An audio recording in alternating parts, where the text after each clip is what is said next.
Hey everyone, welcome to Judging for the Win. I'm Dave, and this is my daily ruling. Today's question was suggested by a viewer. Thanks to Callie Speedboy for this one. Amy attacks with her Kaldra Compleat germ, and Nick blocks with Grizzly Bears. Into what zone is Grizzly Bears placed? Okay, so to answer this question, we'll go through exactly what happens step by step. First, the combat damage happens.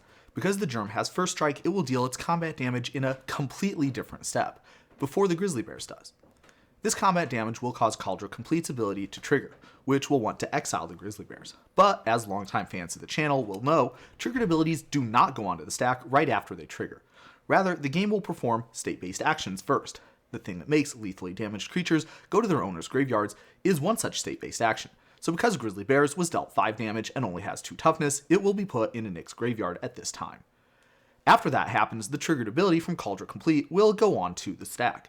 The ability will instruct Amy to resolve that creature, except there's a problem. Grizzly Bears is no longer on the battlefield. Having changed zones, the Grizzly Bears is now a completely new object with no connection to its previous existence.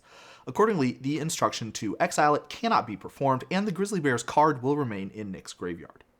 There's lots of potential variations on this situation that could change what would happen. For example, if the Grizzly Bears had first strike itself, or if it had enough toughness to survive taking 5. Most of these aren't really particularly interesting from a pedagogical standpoint, so I'll leave those to the comments section to discuss.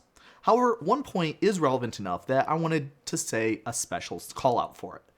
Let's say that Nick blocked Amy's germ with 2 vanilla 5/5s, in which case Amy would probably want to split the germ's damage between those 2 blockers so that both of them would get exiled during the first strike combat damage step.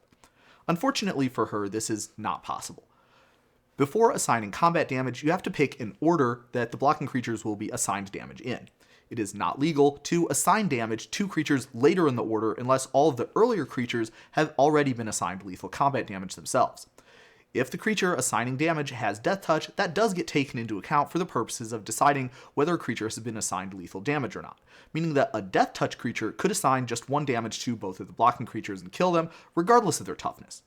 On the other hand, the Kaldra Compleat has a thematically similar ability, but no such rule exists granting a similar allowance.